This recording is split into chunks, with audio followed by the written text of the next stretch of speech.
नमस्कार दोस्तों, मैं हूं doctor शुमा।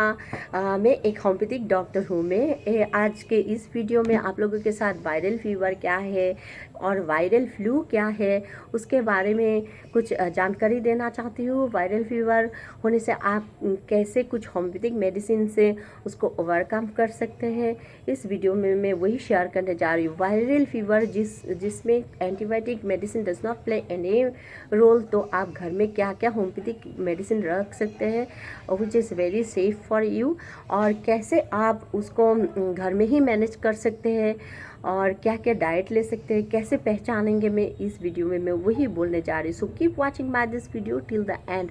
Most cases of the fever are due to infection. ज़्यादातर जो फीवर होते हैं वो इन्फेक्शन के वजह से ही होता है। अभी आपको कैसे पता चलेगा कि ये इन्फेक्शन वायरल इन्फेक्शन है और ये जो फीवर है वो वायरल फीवर है? मेरे यहाँ पे जो डिस्कशन का टॉपिक है वो है सीवियर किस्म का जो वायरल फीवर है, उसके बारे में मैं बोलना चाहती हूँ। जिसमें जो अटैक होता है वो बहुत सीवियर होता है और पेशेंट बहुत वीक हो जाता है। आपको देखने में पेशेंट को बहुत सीरियस जैसा लगेगा, लेकिन उसमें आपको डरने की इतना ज़रूरत नहीं है, क्योंकि आप उसको कुछ होम्योपैथिक मेडिसिन और डाइट के साथ और कुछ मैनेजमेंट के साथ आप घर में बहुत इजीली टैकल कर सकते हैं। Symptoms and sign of this viral fever is, number 1 है आप उसमें rise of temperature. Viral fever में जो राइज ऑफ टेम्परेचर होता है वो बहुत ज़्यादा हो जाता है। 1 डिग्री से लेके 5 डिग्री तक 5 डिग्री फ़ारेनहाइट तक भी टेम्परेचर हो सकता है। साथ ही साथ malaise, a feeling of ill health, आपको बहुत ही ख़राब महसूस होगा, बहुत ही इल फील होगा।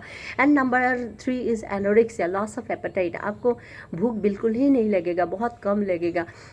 और हेडेक एंड बॉडी एक, सर दर्द होता है, बॉडी में पेन होता है, ज़्यादातर बैक एक होता है और लोअर लिम्ब में बहुत पेन होता है। कभी कभी किसी को होल बॉडी बहुत एक होता है।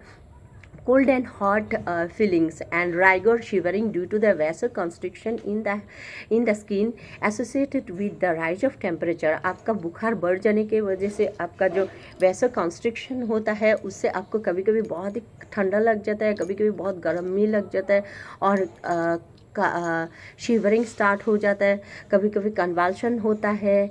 किसी पेशेंट को ड्यूरिंग कन्वल्शन डेलीरियम भी हो सकता है। डेलीरियम यानी कि उल्टा पुल्टा बोल सकता है पेशेंट, तो उसको आप कैसे मैनेज करेंगे?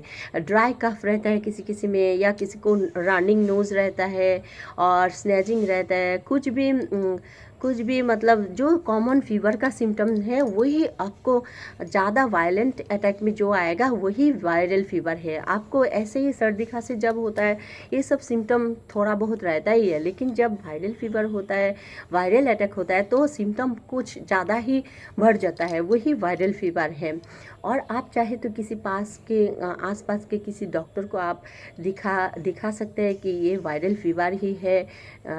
अगर आपको कन्फ्यूजन हो तो फिर भी आप दिखा सकते हैं। एंड ये वायरल इन्फेक्शन कहाँ से आता है? Viral infection is specific. आप अगर इन्फेक्टेड है तो वो दूसरा किसी इन्फेक्टेड पर्सन से ही आएगा। ऐसा नहीं कि बर्ड को फ्लू हो गया, बर्ड को वायरल फीवर हो गया तो ह्यूमन को अटैक करेगा, ऐसा नहीं है। ये है स्पेसिफिक। और हम लोगों की बॉडी में जब फीवर की वजह से बॉडी का टेम्परेचर इतना हाई होता है, वो क्यों होता है? जब भी हमारा बॉडी कुछ इन्फेक्शन से इन्फेक्टेड हो जाता है तो हमारा बॉडी में वो जर्म को किल करने के लिए बहुत ही फाइट करता है।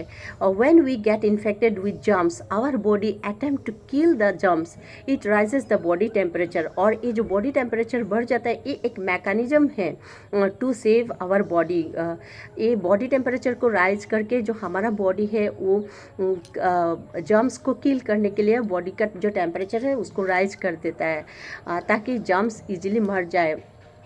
सो आप सडनली बॉडी टेम्परेचर ड्रॉप करने वाला कोई सा भी मेडिसिन मत लीजिए, क्योंकि बॉडी टेम्परेचर तो आपका ड्रॉप हो जाएगा, लेकिन जो आपका अंदर में जो इन्फेक्शन है वो अभी तक रहेगा। जब तक आपका जो अंदर का इन्फेक्शन चेक नहीं होगा तो आपका बॉडी टेम्परेचर सिर्फ ड्रॉप होने से उससे आपको कुछ फ़ायदा नहीं मिलेगा, उल्टा आपका जो बॉडी का जो डिफेंस मैकेनिज्म है उसमें आपको प्रॉब्लम आ सकता है, आप और ज़्यादा वीक फील करेंगे। अगर आपको मेडिसिन लेना ही है तो ऐसा कुछ मेडिसिन लीजिए और ऐसा ही कुछ डाइट लीजिए जिससे आपका इन्फेक्शन कम हो। तो आप उसके लिए क्या कर सकते हैं, हमारा एक मेडिसिन है इन्फ्लुएंजिनम, वो आप किसी भी तरह के वायरल जो फ्लू है उसमें आप ले सकते हैं। इन्फ्लुएंजिनियम 200 पोटेंसी आप घर में रख सकते हैं।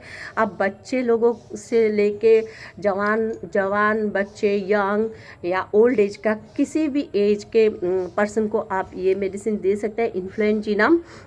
वो किसी भी वायरल फीवर में आपको as a defence mechanism it will act. पैलेक्सिस मेडिसिन के हिसाब से भी ले सकता है, मतलब आपका घर में किसी एक को ये फीवर हो गया, वायरल फीवर हो गया, तो आपको अभी तक इन्फेक्शन नहीं हुआ या आप अभी भी आपको राइज ऑफ टेम्परेचर नहीं हुआ था, अभी भी आप ले सकते हैं। मतलब बुखार होने से पहले ही आप उसको खा सकते हैं, उसमें आपको डरने का कुछ कारण नहीं है, क्योंकि this is very safe for any kind of viral flu. Viral fever में जैसे कि हम लोगों को पता है बॉडी टेम्परेचर बहुत बढ़ जाता है, तो बॉडी टेम्परेचर ज़्यादा बढ़ जाने से एक रिस्क फैक्टर रहता है, वो है कन्वल्शन। बच्चों में या बड़ों में किसी भी पेशेंट में due to high rise of temperature आपको कन्वल्शन हो सकता है और पेशेंट को डेलीरियम यानी कि पेशेंट उल्टा पुल्टा बोल सकते हैं। तब आपको पता चल जाएगा कि पेशेंट का जो हेड है, जो सर है, उसमें कंजेशन हुआ है, यानी कि बहुत ज़्यादा ब्लड ब्रेन में रश हो गया है, मतलब वहाँ पे ज़्यादा ब्लड फ्लो कर रहा है। अभी आपको तब क्या करना है, जब भी पेशेंट को कन्वल्शन हो तो आपको सर में ठंडा पानी देना चाहिए और जो घर का जो वेंटिलेशन है वो ठीक रखना चाहिए। आपको अगर फ़ैन है तो फ़ैन को हल्का से फ़ैन को रन करना चाहिए और खिड़की विड़की वो सब खुला रखना चाहिए ताकि वेंटिलेशन सही तरीके से हो। और जो बॉडी का जो क्लॉथ्स है वो मिनिमम होना चाहिए। आप चाहे तो किसी ठंडा कपड़े से स्पॉन्ज भी कर सकते हैं, आइस पैक लगा सकते हैं सर में, या रनिंग कोल्ड वाटर डाल सकते हैं ड्यूरिंग कन्वल्शन। जब कन्वल्शन होता है वही सबसे रिस्क फैक्टर है ड्यूरिंग फीवर, क्योंकि उससे ब्रेन हेमोरेज होने का चांसेस रहता है। तो ड्यूरिंग दैट स्टेज आप रनिंग वाटर के साथ साथ हमारा जो मेडिसिन है कैलीफॉस, उसको आप क्रश करके पेशेंट का मुंह में डाल सकते हैं। हमारा मेडिसिन जो होम्योपैथिक मेडिसिन है वो आप मुंह में रखते ही वो अपना काम करना शुरू कर देता है। अगर पेशेंट अनकॉन्शियस भी है तभी भी वो इट विल वर्क। इस टाइम में ड्यूरिंग कन्वल्शन आप जल्दबाजी में नर्वस होके आप हॉस्पिटल जाना शुरू मत कीजिए, क्योंकि उस टाइम में पेशेंट आपको ज़्यादा टाइम नहीं देगा, पेशेंट कभी भी अनकॉन्शियस हो सकता है। तो आप एटलीस्ट ये स्टेज को घर में ही मैनेज कीजिए by pouring some cold water on head. सर में तब तक पानी डालते रहिए जब तक कन्वल्शन ओवरकम ना हो जाए, और बॉडी को हल्का पानी या किसी भी ठंडा कपड़ा से स्पॉन्ज कर दीजिए और ज़्यादा क्लॉथ्स मत रखिए, क्योंकि बॉडी का टेम्परेचर जितना रेडिएशन होगा वो बॉडी टेम्परेचर थोड़ा फॉल करेगा, उससे आपका जो कन्वल्शन है बहुत जल्दी ओवरकम हो जाएगा, ठीक हो जाएगा। और कैलीफॉस मेडिसिन जो है वो पेशेंट का ब्रेन को सेफ रखेगा। तो ये था most dangerous part in any kind of fever, मतलब जो कन्वल्शन होता है उससे ही लोग डर जाता है और इमीडिएटली हॉस्पिटलाइज करना चाहते हैं। और एक बात है एनोरेक्सिया, मतलब भूख नहीं लगता है पेशेंट को, तो उस टाइम में आप पेशेंट को इतना फोर्स मत कीजिए कि सॉलिड फूड ज़्यादा खाने के लिए, क्योंकि जब हम लोगों का बॉडी जो स्टमक जब एम्प्टी होता है क्लीन, तब हमारा बॉडी का जो क्लीनिंग प्रोसेस है वो बहुत फास्ट होता है। इसीलिए हमारा बॉडी एक अपने आप से कुछ खाना या ज़्यादा खाना पसंद नहीं करता है। उस टाइम में आप लिक्विड टाइप का खाना या फ्लूइड जो है वो ज़्यादा दीजिए, उससे उनको बहुत एनर्जी भी मिलेगा और जर्म से फाइट करने के लिए इम्यूनिटी भी स्ट्रांग हो जाएगा। उनमें से आप लाइम वाटर दे सकते हैं, नींबू पानी, या घर का जो हाफ है, क्योंकि ORS से ज़्यादा तो आपका हाफ ज़्यादा अच्छा है। हाफ यानी कि होम अवेलेबल फ्लूइड, आपका घर में अगर कोकोनट वाटर है या नींबू पानी है या किसी भी फ्रूट जूस है या दाल का पानी है, दाल है, तो उसमें भी नींबू डाल के आप पेशेंट को खिला सकते हैं थोड़ा थोड़ा करके। पानी या तो सिर्फ नॉर्मल वाटर ही पिलाइए।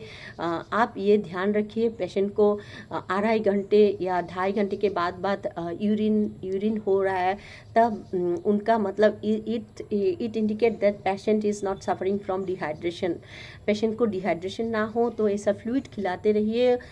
अगर पेशेंट मुंह से खा रहा है, मुंह से खा सकता है, तो आपको ड्रिप देने की कोई ज़रूरत भी नहीं है। और इसी तरह आप घर में ही मैनेज कर सकते हैं। पेशेंट को रेस्ट में रखिए, जल्दी ही पेशेंट ठीक हो जाएगा विदिन 3 to 4 डेज़, और कभी कभी 2 हफ्ता भी लगता है, क्योंकि वायरल जो अटैक है, वायरल जो लाइफ साइकिल है, वो कंप्लीट करने के बाद ही पेशेंट ठीक होता है। तो वायरल फीवर में looks very severe but it's subside itself, ये खुद ही ठीक हो जाता है। तो आपको वायरल फीवर होने से नेक्स्ट टाइम से इतना डरने का कोई बात नहीं है। आप घर में कुछ होम्योपैथिक मेडिसिन रखिए।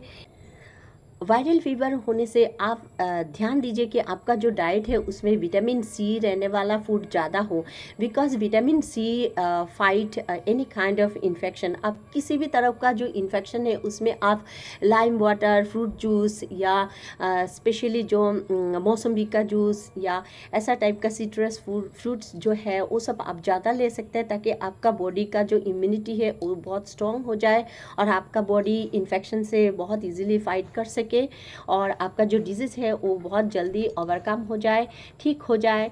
And so take more vitamin C rich diet. Thank you very much for watching my this video. Thank you once again.